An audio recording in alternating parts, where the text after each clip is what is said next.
Praise the lord everyone. దేవుని నామానికి మహిమ కలుగును గాక. మన జీవితంలో దేవుని చిత్తం అనేది రకరకాలుగా ఉంటూ ఉందన్నమాట. ఒక్కొక్కరి జీవితంలో ఒక్కో రకంగా ఆయన యొక్క ప్రణాళిక, ఆయన యొక్క చిత్తము, ఆయన యొక్క ఉద్దేశము ఉంటూ ఉంది. సపోజ్ మీరు అబ్రహామును తీసుకోండి. తాను తన కుటుంబం నుండి వేరై కనాను దేశానికి ప్రయాణమై మార్గం సాగించాడు. మరి ఆ కనాను దేశాన్ని ఎవరు స్వాధీనం చేసుకున్నారు అంటే, అబ్రహాము తర్వాత ఇస్సాకు, ఇస్సాకు తర్వాత యాకోబు, యాకోబు తర్వాత 400 సంవత్సరములు బానిసలుగా ఉన్న తరువాత ఆ కనాను దేశాన్ని స్వాధీనం చేసుకోవడం జరిగింది. అది వారికి స్వతంత్ర రాజ్యంగా ఏర్పడింది. ఇది అబ్రహాము యొక్క ప్రణాళికలో జరిగినటువంటి జీవిత ఉద్దేశం. యోబుని తీసుకోండి. మొదట చాలా ధనవంతుడిగా ఉన్నాడు. ఆ తరువాత అతను ఎన్నో బాధలకు లోనయ్యాడు. ఆ తర్వాత మరల ఐశ్వర్యాన్ని, మహిమను, అంటే ఈ లోకములో ఘనతను, పేరును సంపాదించుకున్నాడు.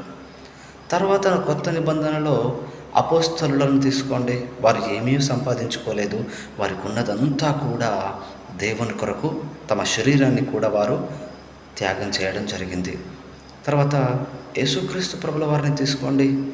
తండ్రి, నీ చిత్తమైతే ఈ గిన్నె నా యుద్ధ నుండి తొలగించుమని ప్రార్థించినప్పటికీ అది దేవుని చిత్తంలో లేదు, తొలగించడం అనేది లేదు. అది అలా కొనసాగాల్సిందే. కాబట్టి యేసుక్రీస్తు ప్రభుల వారు ఆ యొక్క సిలువను మోస్తూ భరిస్తూ కూడా మన పాపముల కొరకై ఆయన బలియాగమయ్యాడు.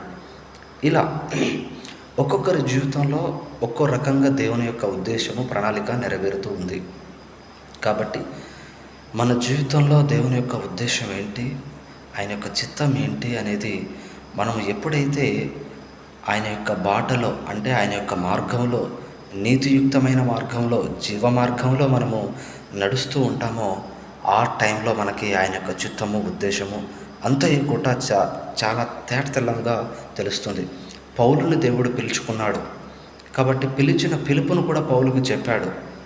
అప్పుడు అననీయతో మాట్లాడతాడు, నీవు వెళ్ళు, పౌలు కొరకు ప్రార్థించు అన్నప్పుడు, నేను నా కొరకు ఎన్ని హింసలు పొందాలో నేను అతనికి తెలియచేస్తానని స్పష్టంగా చెప్పి మరీ పౌలును పిలుచుకున్నాడు దేవుడు.